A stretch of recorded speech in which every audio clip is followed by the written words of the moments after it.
Hola, amigos. Hoy nos vamos a meter de lleno en un caso que realmente da miedo. Si quieren apoyar mi canal, no olviden suscribirse y mantenerse activos. Eso me ayuda un montón y se los agradecería muchísimo. Así que, sin más preámbulos, vamos a empezar. Imaginemos que ocurre un crimen serio, pero no hay evidencia física, ni siquiera se sabe dónde está la víctima. En esos casos, los expertos forenses suelen utilizar diversas técnicas de investigación para tratar de armar el rompecabezas de lo que pasó y llevar a los responsables ante la justicia. Las evidencias pueden incluir testimonios de testigos, grabaciones de cámaras de seguridad, análisis de ADN, reconstrucciones de la escena del crimen y mucho más. Pero, ¿qué sucede cuando no hay nada de esto disponible y todos los involucrados tienen antecedentes de adicción, antecedentes penales o incluso identidades falsas que complican aún más la investigación? El caso del que vamos a hablar hoy sucedió a finales de los años 80, pero desde el principio, las autoridades no le dieron la atención que realmente necesitaba. Se perdió evidencia crucial y se pasaron por alto pistas clave, dejando vacíos en el caso que nunca se llenaron. La desaparición de Irene May sigue sin resolverse hasta el día de hoy, en gran parte debido a graves errores de investigación. Esta joven desapareció sin dejar rastro, dejando atrás solo preguntas sin respuesta, declaraciones de testigos contradictorias y una serie de descubrimientos inusuales. Sin embargo, nada de esto logró formar una imagen completa, y parece que la verdad ha quedado sepultada para siempre. Irene May nació en abril de 1965 en los suburbios de Santa María y creció en un hogar complicado. Hay muy poca información sobre su familia, pero se sabe que se escapó de casa cuando era adolescente y pasó años moviéndose entre parques de casas rodantes y áreas con alta criminalidad. Desde muy joven, Irene fue introducida a sustancias prohibidas y rápidamente desarrolló una dependencia. A la edad de 23 años, ya era madre de 3 hijos, pero había perdido la custodia debido al estilo de vida inestable que llevaba. Su esposo, Bobby May, quien también era el padre de sus hijos, estaba cumpliendo una condena en prisión por un intento de robo fallido y estaba a la espera de juicio. Irene alquiló un departamento en el deteriorado pueblo de Life Walk Spring, donde vivía con 2 conocidos que también luchaban con problemas de dependencia y tenían antecedentes penales. En el momento en que ocurrieron los eventos en cuestión, una de sus compañeras de cuarto, Carrie Dalton, de 39 años, había sido liberada recientemente de prisión y estaba quedándose con su novio, Mark Tompkins. La otra compañera, Cheryl Vaquer, también se había mudado, dejando a Irene en una situación complicada, ya que no podía pagar el alquiler por su cuenta, lo que la ponía en riesgo de desalojo. Desesperada por encontrar un lugar temporal donde quedarse, Irene estaba buscando trabajo activamente y consultando con un trabajador social para entender qué pasos debía seguir para recuperar la custodia de sus hijos. Tenía la determinación de cambiar su vida. Quería liberarse de su dependencia, conseguir una fuente de ingreso estable, lo más importante, legal, alquilar un hogar y reunirse con su familia. Cheryl, junto con su novio George, ayudaron a Irene a mudarse y le encontraron una unidad de almacenamiento asequible donde podía guardar temporalmente sus muebles, ropa y otras pertenencias. Mientras tanto, Irene seguía buscando un nuevo lugar donde quedarse, ya que solo le quedaban un par de días antes de tener que desocupar su departamento. En ese momento, Carrie, quien no había estado en el departamento desde su arresto, regresó de repente y estaba furiosa por lo que vio. Rápidamente localizó a Cheryl y acusó a Irene de haber tomado muebles que eran de ella y de haberlos guardado en la unidad. También alegó que Irene había robado sus joyas y exigió que Cheryl la ayudara a recuperarlas. Carrie estaba fuera de sí, lanzando insultos y amenazas.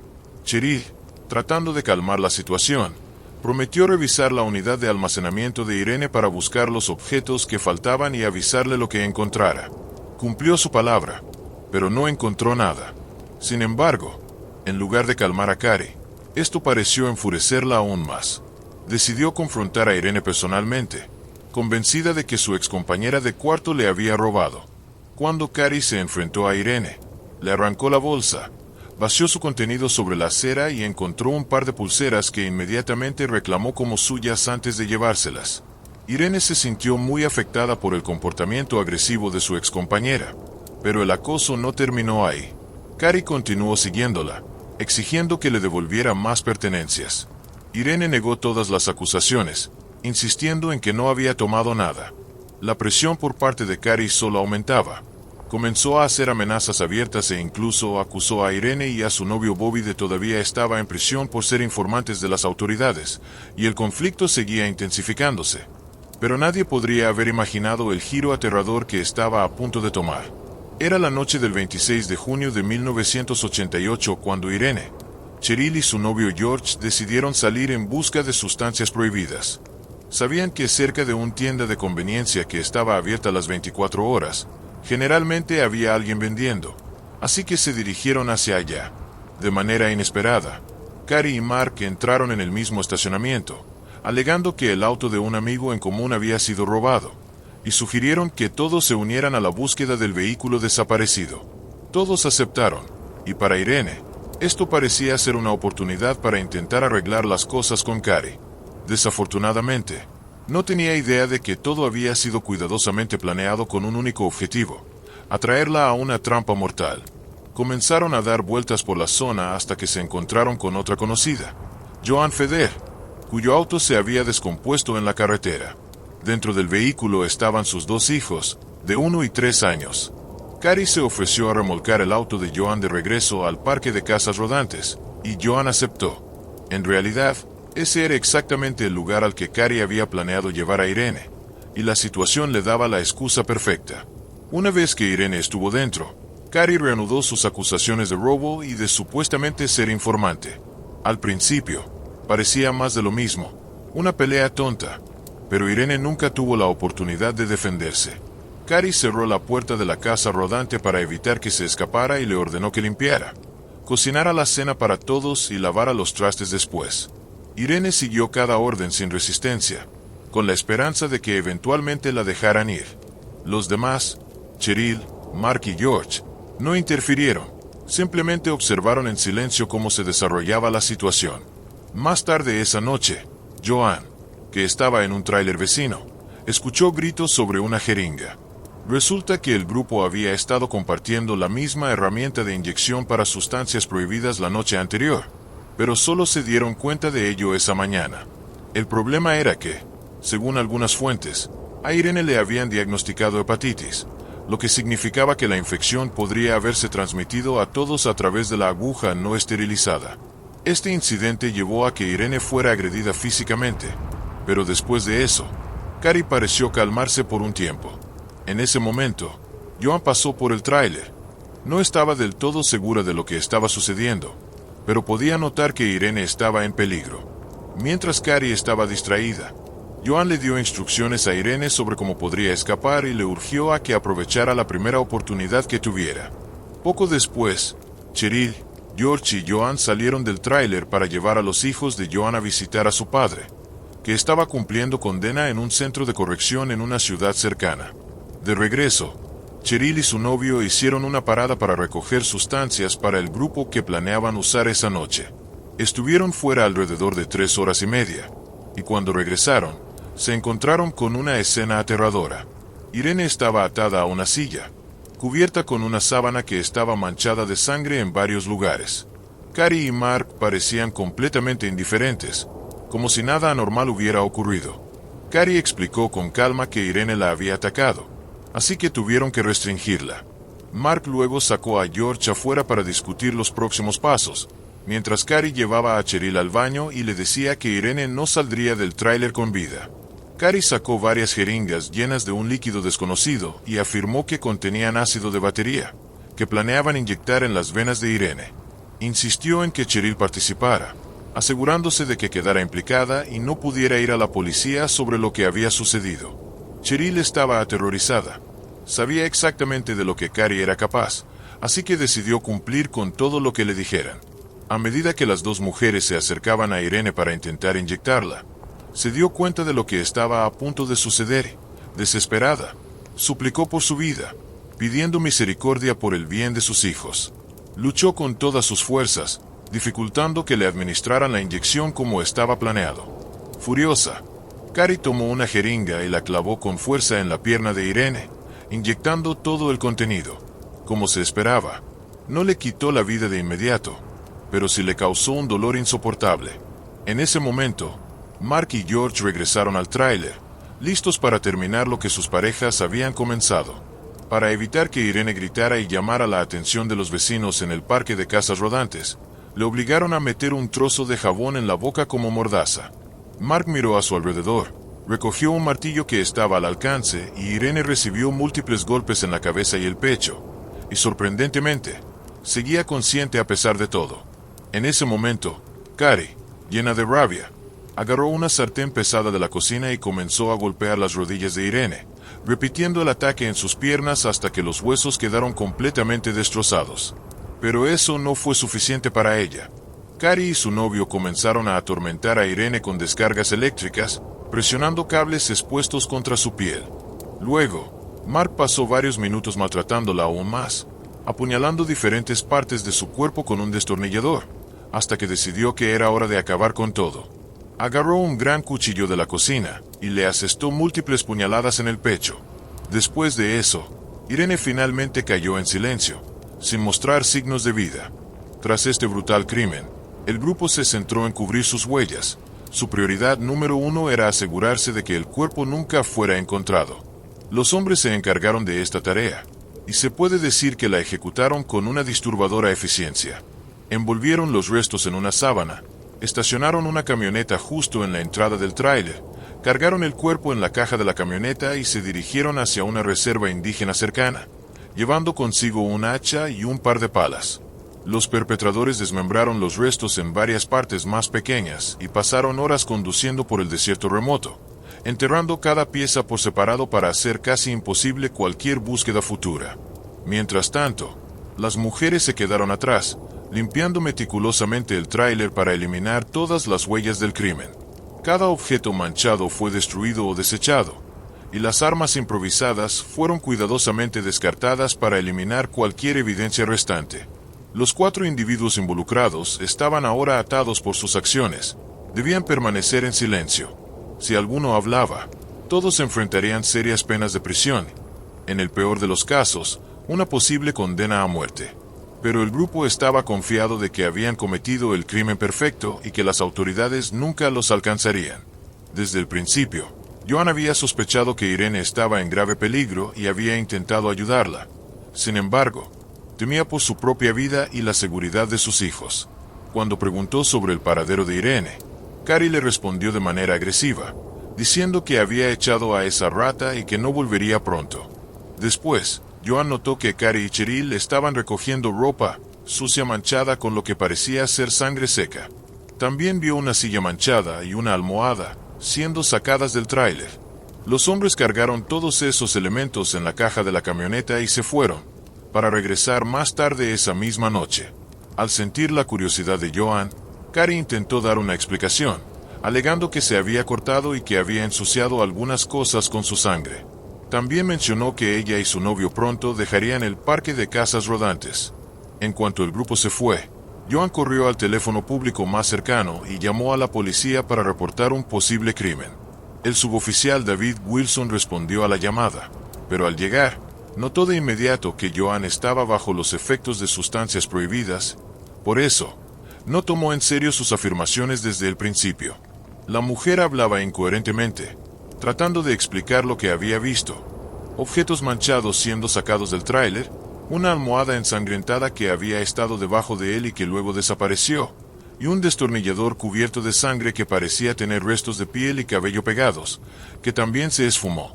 El suboficial dio una vuelta por el tráiler, iluminando con su linterna, pero aparte de un poco de desorden, no encontró nada sospechoso. Incluso cuando Joan señaló un trozo de jabón con marcas de mordida, él lo desestimó como algo sin importancia y no lo recolectó como evidencia. Joan también murmuró algo sobre un bote de basura desaparecido, pero el suboficial lo desestimó, asumiendo que estaba delirando por estar bajo los efectos. Tras inspeccionar la zona un par de veces más, concluyó en su informe que no había señales de un crimen dentro o alrededor del tráiler y calificó las declaraciones de Joan como poco confiables. Mientras tanto, Carrie, Cheryl, Mark y George se aseguraron de deshacerse de cualquier artículo manchado que quedara, las armas improvisadas y cualquier otra cosa que pudiera usarse en su contra. También limpiaron el vehículo que habían utilizado. Luego, El grupo se registró en un motel de carretera barato, donde discutieron su próximo movimiento.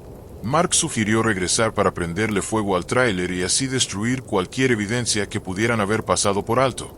Pero finalmente rechazaron la idea, temiendo que atrajera demasiada atención. Nadie reportó de inmediato la desaparición de una mujer desempleada. La mujer que estaba lidiando con su dependencia a las sustancias no era una persona cualquiera, y como resultado, no había un reporte oficial de persona desaparecida. Los rumores comenzaron a circular entre ciertos grupos, pero la mayoría asumió que simplemente se había ido de la ciudad. No fue hasta un tiempo después que una trabajadora social, que estaba ayudando a Irene en sus esfuerzos por recuperar la custodia de sus hijos, comenzó a preocuparse. Ella sabía que Irene estaba realmente comprometida en cambiar su vida y no habría abandonado el proceso así como así. Sin embargo, Irene no se presentó a una reunión programada. Dejó de contestar llamadas. De repente, parecía haber desaparecido por completo. La trabajadora social encontró esto muy extraño y decidió reportarlo a las autoridades. Pero, incluso entonces, la investigación no comenzó de inmediato.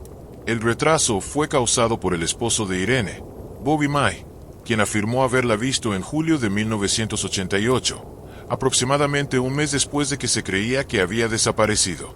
En ese momento, Bobby acababa de salir de prisión y decía que se había encontrado con Irene una vez, pero no podía recordar la fecha o el lugar exacto de ese encuentro, contradiciéndose constantemente en sus declaraciones. Las afirmaciones de Bobby hicieron que la ya lenta investigación se estancara por otro mes.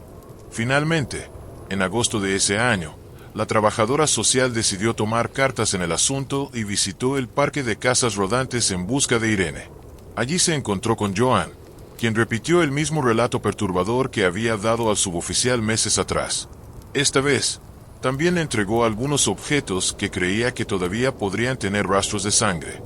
Joan le pidió a la trabajadora social que llevara esos artículos a la policía, ya que nadie le había creído antes. La trabajadora social cumplió con su solicitud, pero una vez más, las autoridades desestimaron la evidencia como insignificante y el caso quedó estancado.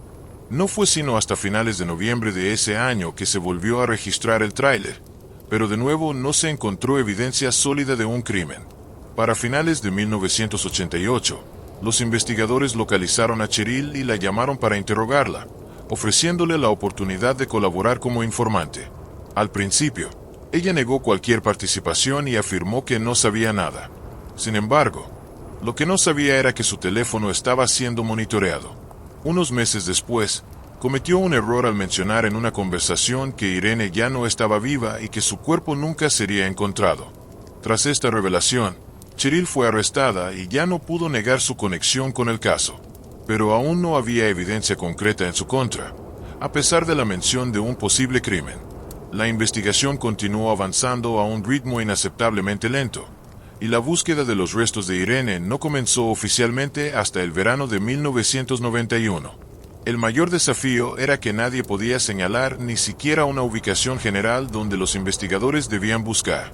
Cheryl mencionó una reserva indígena, pero no tenía más detalles. A principios de los años 90, la tecnología forense había avanzado, y el análisis de ADN se había convertido en una herramienta útil, aunque todavía estaba lejos de lo que es hoy.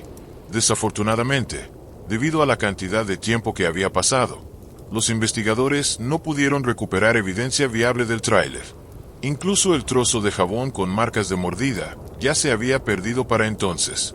En octubre de 1991, finalmente llevaron a Joan para un interrogatorio formal, donde los investigadores le pidieron identificar a los involucrados en la desaparición de Irene. Ella pudo reconocer a Cheryl, Cary y Mark a partir de fotografías, pero no había registro de George en las bases de datos de la policía. Nadie sabía su apellido, y era probable que incluso su nombre de pila fuera falso. En junio de 1992, 4 años después de la desaparición de Irene, finalmente se presentaron cargos formales contra Cary, Mark y Cheryl, y los 3 fueron arrestados. Sin embargo, la verdadera identidad de George seguía siendo un misterio. Cheryl rápidamente aceptó colaborar con la investigación, pero trató de minimizar su papel en el crimen. Al principio, Afirmó que no sabía quién estaba bajo la silla cubierta con una sábana y que no tenía idea de lo que Carrie y Mark habían planeado. Más tarde, admitió que la pareja la había obligado a participar en lo que sucedió para asegurarse de que no fuera a la policía. Cheryl también reveló que Carrie había intentado convencerla en una ocasión para deshacerse de Mark, diciendo que si la policía alguna vez los perseguía, podían culparlo a él y afirmar que había huido. Sin embargo, Cheryl juró que no tenía idea de dónde habían llevado los hombres los restos de Irene o las armas improvisadas utilizadas esa noche, ya que ella no había ido con ellos. Solo tenía una idea vaga de lo que había pasado después. Durante los interrogatorios posteriores, Cheryl proporcionó un relato detallado de lo que le había pasado a Irene. Según ella, desde el principio había querido ir a la policía, pero Carrie la amenazó, diciéndole que si alguna vez abría la boca, las cosas se pondrían muy feas para ella. Los investigadores también le ofrecieron un trato a Carrie, pero ella se mantuvo firme, insistiendo en que era inocente y que todo lo que decían Cheryl y Mark era pura invención. Por su parte, Mark admitió que había estado involucrado, pero solo de manera parcial. A pesar de las confesiones a medias de Cheryl y Mark, Carrie seguía negándolo todo y llamaba a sus declaraciones fabricaciones. Ella estaba convencida de que, sin un cuerpo, un arma o evidencia sólida, no podrían condenarla. En respuesta a esto, los investigadores decidieron usar una estrategia interesante. Colocaron a un informante en la celda de Carrie, quien logró sacar la información. Sin embargo, incluso ese testimonio no parecía lo suficientemente fuerte como para asegurar una condena. El juicio no comenzó hasta principios de 1995, y los abogados defensores de los tres acusados estaban bastante optimistas. Sin evidencia física y con el cuerpo de Irene aún desaparecido, creían que tenían una buena oportunidad de ganar el caso. Sin embargo, el tribunal decidió juzgar a Carrie por separado de sus supuestos cómplices. Los testigos clave para la fiscalía incluían a Joanne, la trabajadora social que había sido la primera en levantar la voz sobre la desaparición de Irene, y a una de las compañeras de celda de Carrie, quien reveló detalles perturbadores sobre lo que le había sucedido a Irene. Mientras tanto, el suboficial que había respondido inicialmente a la llamada de Joanne seguía insistiendo en que no había visto signos de un crimen en el tráiler y que la única testigo en ese momento estaba bajo los efectos de las drogas. En ese punto, algunos todavía consideraban la posibilidad de que Irene estuviera viva, viviendo bajo otro nombre en otro estado. Bobby seguía afirmando que la había visto un mes después de que supuestamente desapareció, pero sus declaraciones nunca fueron verificadas. Además, dado que Irene tenía un historial de problemas legales y arrestos previos, sus huellas dactilares estaban en el sistema. Si realmente estuviera viva, probablemente habría aparecido en algún registro oficial en algún momento. Otro testigo clave fue la amiga de Carrie, Lori, quien testificó que había hablado con Carrie poco después de que Irene desapareció y que Carrie compartió con alegría detalles perturbadores sobre lo que le había pasado. Cuando Lori le preguntó por qué habían hecho eso con Irene, Carrie supuestamente respondió que había varias razones. Primero, se sospechaba que Irene era informante de la policía, lo cual en los círculos criminales ya era considerado un delito grave. Segundo, tenía hepatitis, pero seguía compartiendo herramientas de inyección con el resto del grupo, poniendo a todos en riesgo. Y tercero, se decía que había robado joyas y algunos muebles de Carrie, y ella quería venganza. A pesar de la complejidad del caso y la falta de evidencia física, un cuerpo o pruebas forenses contundentes, los tres acusados fueron condenados en 1996. Cheryl Baker recibió una sentencia de 15 años de prisión, Mark Tompkins 25 años sin posibilidad de libertad condicional, y Carrie Dalton, quien fue juzgada por separado, fue sentenciada a muerte. Hasta el día de hoy, la sentencia de Carrie no se ha llevado a cabo. Ella sigue en el corredor de la muerte, insistiendo en su inocencia. El cuerpo de Irene nunca ha sido encontrado, y la identidad del misterioso George sigue siendo un enigma. La hermana de Carrie, Victoria, más tarde escribió un libro tratando de probar su inocencia y también tiene un blog donde aboga por Carrie, compartiendo sus propias teorías sobre lo que realmente sucedió el 26 de junio de 1988. Gracias por ver, amigos. Su apoyo significa mucho para mí, y pueden ayudar a que mi canal crezca dando clic en ese botón de me gusta, dejando un comentario y compartiendo este video. Su participación realmente hace la diferencia. Nos vemos pronto.